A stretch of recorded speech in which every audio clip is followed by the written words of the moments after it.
Nights again. Thanks for joining us. Getting a late start. I've been working a little bit, but I hadn't really filmed. Trying to get some stuff done for this weekend. But today is just trying to get some trails straightened up. Had a lot of erosion over the fall, and just trying to get things cleaned up for people who come down here and ride trails without damaging their equipment. Hope that's fun. A little different than mulching, but it's a lot of different kind of stuff you have to do to keep this place up. But thanks for joining us. I hope you enjoy the content. I'm just going to put y'all here on the front windshield. Y'all can see what we're doing. All right, thank you.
I got this area that's by the house where the water runs down this trail that runs down, and I'm trying to give it a back here behind me, you'll see in a second, but I'm trying to give it a different place to run towards my pond instead of running down this trail, that eroding on my trail and then going into the creek and disappearing. So I'm going to try to divert it off this trail towards my pond.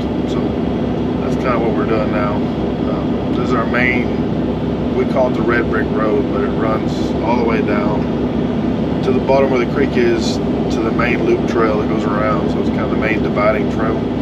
But all right, so that's what we're gonna do now. All right, have fun.